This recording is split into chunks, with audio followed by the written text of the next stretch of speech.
ቆይ ግን ለምንድነው የታመምኩም አይመስለኝ? ለምን እሱስ በዚህ ደረጃ ይቀርበኛል? አምላኬ እየፈተንከኝ ነው አይደል? ቆይ ምን ባደርግ ነው የሚሻለኝ?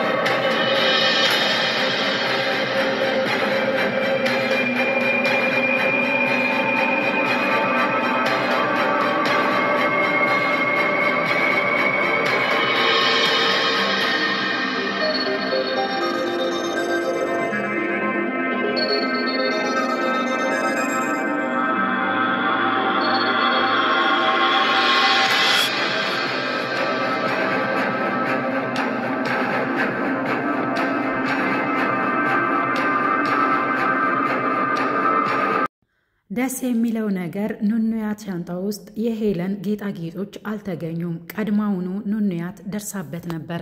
ነገር ግን ጥያቄ ሆኖባታል። ማን ነው ሻንጣዬ ውስጥ ያደረገው? እኔን ለማዋረድ ለምንድነው በዚህ ልክስ እኔን የሚጠሉኝ የሚለው ነገር ጥያቄ ሆኖባታል። ታዲያ ቀድማ ከደረሰችበት በኋላ ላይ አይታወቅም ይሄንን ተንኮል የሰራ ሰው እኔን ሊፈትሽ ይችላል የሚለው ጥርጣሬ ውስጥ ገብታ ስለነበረ ሌላ ቦታ ነበር የደበቀችው። የደረሰችበትም ምክንያት እንግዲህ ቤሎን ስልክ ሰጥቷት በድብቅ ስለነበረ ያንን ነገር ለመደበቅ መሲ ነግራት ነበረ። ይሄንን ነገር እትዬ ካየች ወይ ደግሞ ሄለን ካየች ትገልሻለች፣ ስለዚህ ይሄን ነገር በደንብ ደብቂ ለማንኛውም ብላታለች ማለት ነው። ያንን ስልክ ለመደበቅ ስትል ነው እንግዲህ ኤልሹ የደበቀችውን የሄለን ጌጣጌጥ ያገኘችው። ከዛ በኋላ ነው እንግዲህ ቀድማ ኑኑያት የደረሰችበት። ታዲያ አሁን ላይ ጊዜው ሲደርስ ለመሲ ተናግራለች ማለት ነው። የሆነ ሰው ማን እንደሆነ አላውቅም፣ የእትዬን ጌጣጌጥ ሻንጣይ ውስጥ አግኝቼዋለሁ።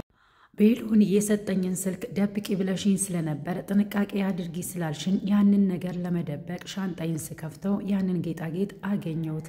ቢገኝ ኖሮ ዛሬ ተዋርጄ ነበረ ብላለች። ከዛ ስትነግራት ይሄንን ነገር ማድረግ የምትችለው እትዬ ብቻ ናት፣ ሄለን ብቻ ናት፣ ሄለንን አንቺ ስለማታውቂያት ነው ብላ እንግዲህ ተናግራታለች ማለት ነው። ምክንያቱም ይሄ የመሲ ጥርጣሬ ነው። ኑኑያት ደግሞ የተጠራጠረችው ይሄንን ነገር የምታደርገው ኤልሹ ናት ብላታለች። ይሄንን ያደረገችው እንግዲህ ኤልሹ ናት። አሁን ላይ ደግሞ ኤልሹ በጣም እየተናደደች ነው። እንዴት አግኝታው ነው የደበቀችው? ወይኔ ምን ቢያደርጋት ነው የሚሻለኝ? እቅዶቼ ሁሉ ከሸፉብኝ አይደል እያለች የተናደደች ነው። እንግዲህ ኑኑያት አሁን ላይ ህመሙ ምንም አይነት ስሜት የለውም፣ አያመኝም። ለምንድነው የህመም ስሜት ያልተሰማኝ የሚለው ነገር ጥያቄ ቢሆንባትም ነገር ግን አሁን ላይ ተስፋ መቁረጥ እንዳሌለባት እንዲሁም ለቤተሰቦቿ እንግዲህ መኖር እንዳለባት ሁሉ እያሰበች ነው ያለችው። ይህንንም እንግዲህ እንድታስብ ያደረጋት ካሁን በኋላ የፈለገ ፈተና ቢገጥምሽ ወደፊት መጓዝ እንጂ ወደ ኋላ የምን ማሸክሸክ ነው ብሏታል። እንግዲህ በጣም ነው የሚወዳት፣ በጣም ነው የሚያፈቅራት። እሷ ግን አታውቅም፣ እሱም አያውቅም ወንድምና እህት መሆናቸውን። ቤሎን እንግዲህ እንዳየነው በጣም ወዷታል። አሁን ላይ ተስፋ መቁረጥ እንዳሌለባት ብርቱ ሴት፣ ጀግና ሴት እንድትሆን ይፈልጋል። እንግዲህ አሁን ላይ ቤሎን ለእናቷም ቤት ሊከራይላት ይዟት ወጥቶ ነበረ ማለት ነው። መሲም ደግሞ አስጠነቅቀዋለች። ሄለን አንተ ከኑኑያት ጋር እንድትሆን አትፈልግም፣ ከሷ ራቅ። አንተ ከሷ ጋር የምትሆን ከሆነ ኑኑያትን አደጋ ላይ ትጥላለህ ብለዋለች። እንግዲህ እውነቱን ነግረዋለች። በዛ ላይ ደግሞ ጌጣጌጡን እግዚአብሔር ባያወጣን ኑኑያት ባትደርስበት ይሄ ጌጣጌጥ ማን እንዳስቀመጠ ባይታወቅም ነገር ግን እሷን ካንተ ማራቅ ስለሚፈልጉ ይህንን ነገር ያደረገ ሰው ኑኑያት አደጋ ላይ እንድትወድቅ ነው። ስለዚህ አንተ ከሷ መራቅ አለብህ ብለዋለች መሲ። ይህንንም ነገር ማን እንዳደረገ አሁን ላይ ጥያቄ ሆኖበታል ለቤሎን ማለት ነው። ቤሎን አሁን ላይ እንግዲህ እኔ ከሷ መራቅ አልፈልግም፣ ምክንያቱም አሳማኝ ምክንያት እስካላመጣሽ ድረስ ብሏታል ለመሲ። እኔ ለዚህ ነው ምልህ እንግዲህ ሻንጣ ውስጥ ማን እንዳስቀመጠ አላውቅም፣ ነገር ግን እሷ ደርሳበት አንስታ ደብቃ ባይሆን ኑሮ ትላንትና ማታ ሌላ ታሪክ ተፈጥሮ ነበረ ብላ ተናግረዋለች ማለት ነው። እንግዲህ አሁን ላይ ቤሎን የሄለንን ሴራ እየደረሰባት ነው ያለው። ይህንንም ያደረገው እንግዲህ የቤሎን አጎት ነው ማለት ነው። አጎትየው እንግዲህ አሁን ላይ ቴድንም አግኝቶ አዋርቶታል። ሁሉንም ሴራህን አውቄያለሁ። አንተ የቶማስ ጓደኛ ነህ። እሱ ነው የራሱ ድርጅት ውስጥም የቀጠረ። የቀብሩ ለታ ግን አንተ አልተገኘህም። ለምንድን ነው ያልተገኘ? ብዙ ስላንተ አውቄን የመጣሁትኝ ሁሉንም ነገር ስላንተ አውቃለሁ። ለዛ ነው እንደዚህ የምጠይቅ። አንተ ካንተ ጋር ብዙ ጊዜ ትገናኛላችሁ። የዛን ለታም ካንተ ጋር ተገናኝቶ ነበረ። ታዲያ እሱን ማን የገደለው የሚለው ጥያቄ አቅርቦለታል። ቴድም እኔ የማውቀው ነገር ምንም የለም። አንተ ደግሞ ስለሱ ለምንድን ነው በዚህ ልክ የምትጠይቀኝ? አንተ ራሱ በጣም እሱን እንደምትጠላ አውቃለሁኝ እያለው እንግዲህ በንቀት እያወራው ነበረ። እኔን ማንም ሊንቀኝ አይገባም። እናም ደግሞ ስላንተ ብዙ ነገር አውቄ ነው የመጣሁትኝ ብሎታል። እንግዲህ አሁን ላይ እንግዲህ ሁለቱም ተገናኝተው ተፋጠዋል ማለት ነው። ቴዲም አሁን ላይ በራስ ጊዜ ወጥመድ ውስጥ ገብተሃል እያለው ነው። እና በስተመጨረሻ ላይ እንግዲህ አስጠንቅቆት ነው ከዛ የተለየው የአዶናይ አጎት ማለት ነው። ታዲያ አሁን ላይ ብዙ ነገሮችን ስለ ሄለን አውቋል። ለዛም ነው እንግዲህ አሁን ላይ የራሳ የገዛ የእንጀራ ልጇን ጠርቶ አንተ ስለ ሄለን ምንም የምታውቀው ነገር የለም፣ ተጠንቀቅ። እሷ በዚህ ሰዓት ላይ የቶማስን ሐዘን ትታ ሌላ ወንድ ጋር ሄዳለች። እሱንም ደግሞ አሁን ከፈለክ አሳያለሁ በሚለው ቤሎንን ቀጥታ ሄለንና ቴዲ ያሉበት ቦታ ድረስ ይዞት ሄዶ ነበረ። ከዛ በኋላ እንግዲህ ደውሎ ሲጠይቃት እኔ ያለሁት ስራ ቦታዬ ነው ብላ ልትዋሽ ነበረ። ከዛም አይ እዛ ሄጄ አይቼሽ ነበረ ግን የለሽም፣ የት ነው ያለሽው በዚህ ሰዓት ብሎ በድጋሚ ሲጠይቃትም የአባት ስራ ቦታ ነው ያለሁኝ ብላ ስትዋሽ አይተናል ማለት ነው። ከዛ በኋላ እንግዲህ የቤሎን አጎት ይህንን ነገር አሁን አየህ እንግዲህ ይሄ ነው ጅል አትሁን ያልኩክ። ለዚህ ነው ተጠንቀቃት ሄለንን ያልኩት። ሄለን አሁን ላይ ብዙ ሴራዎችን ትሰራለች የሚለው ነገር ለሱ ለመግለጽ ሞክሯል። አይንህን እንድትገልጥ ነው የምፈልገው።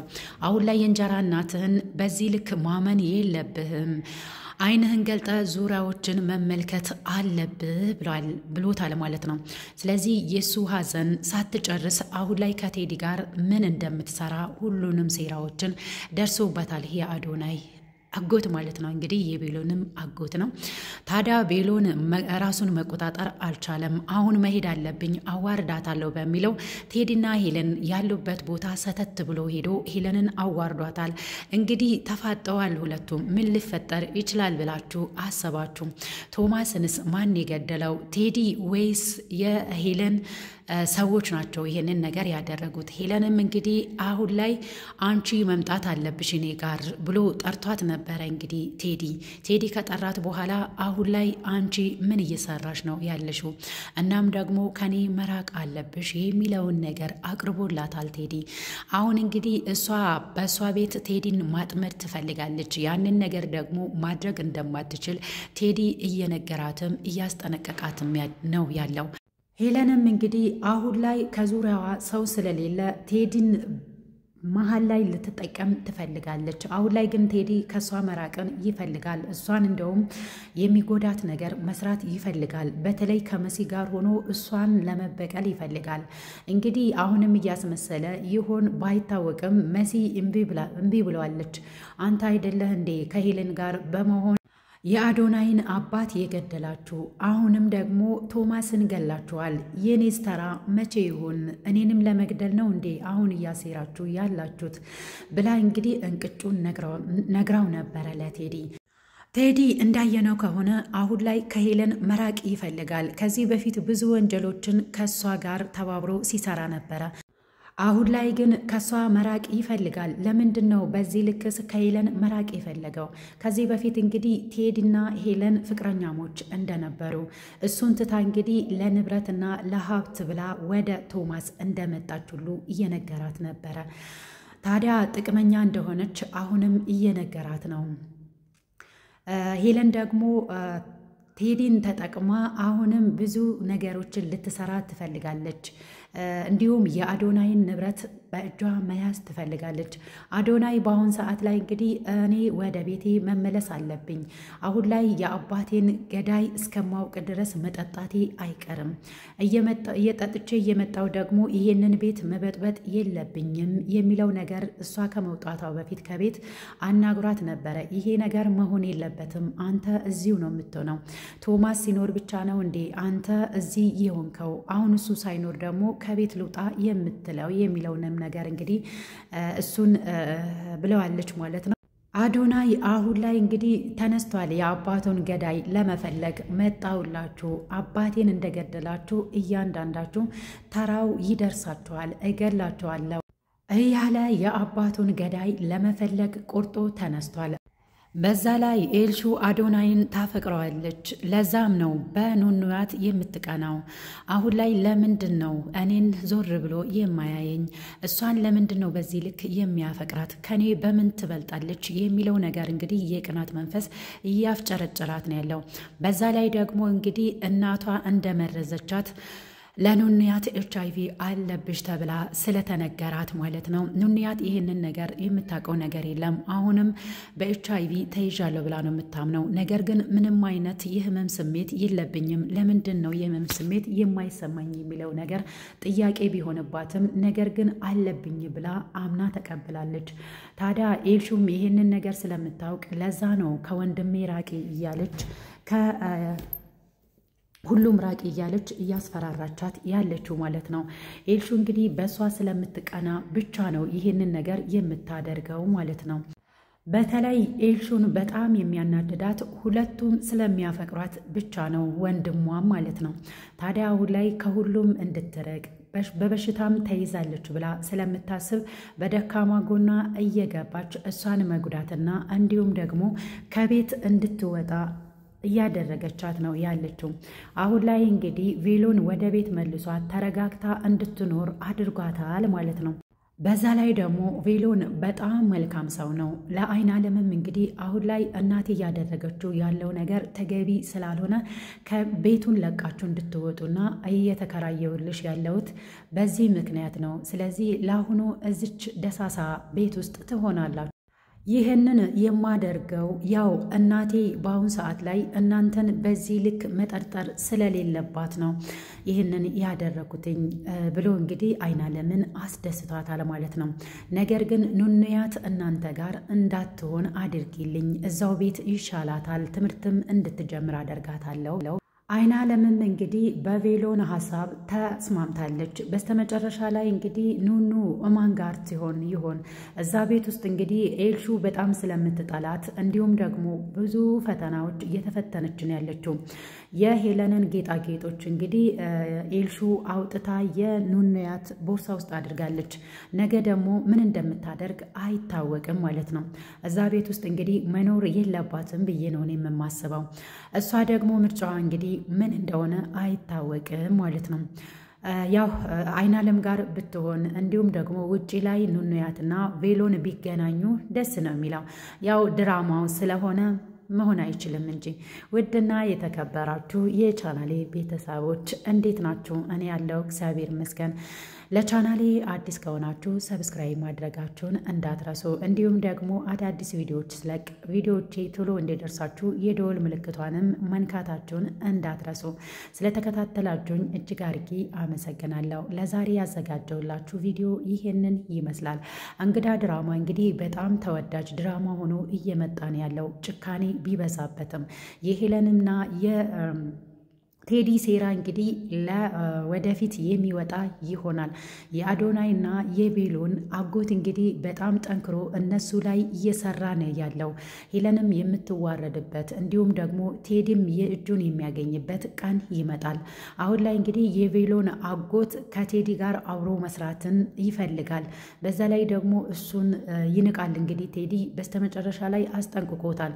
ግን ወጥመዴ ውስጥ በሰላም ስለመጣክ በጣም ደስ ብሎኛል ብሎ አሁን ላይ ምን እንዳሰረባ አይታወቅም። እንግዲህ አብሮ ለመስራት ይስማማ ይሆን አይስማማ ይሆን የሚቀጥለው ክፍል ላይ የምናየው ይሆናል። እንግዲህ ምን ታቀርብለት ይሆን ወይዘሮ ሄለን ለቬሎን? ቬሎን እንግዲህ አሁን ላይ የእሷን ሴራ ማወቅ አለብኝ ብሎ እንግዲህ ቀጥታ ሄዷል። እሷ ጋር ተፋጠዋል። ምን ይፈጠር ይሆን የሚለውን የሚቀጥለው ክፍል ላይ የምናየው ይሆናል። ለዛሬ ያዘጋጀሁላችሁ ቪዲዮ ይሄንን ይመስላል። በሌላ በቀጣይ ቪዲዮ እስክንገናኝ ድረስ ቸር ሰንብቱ።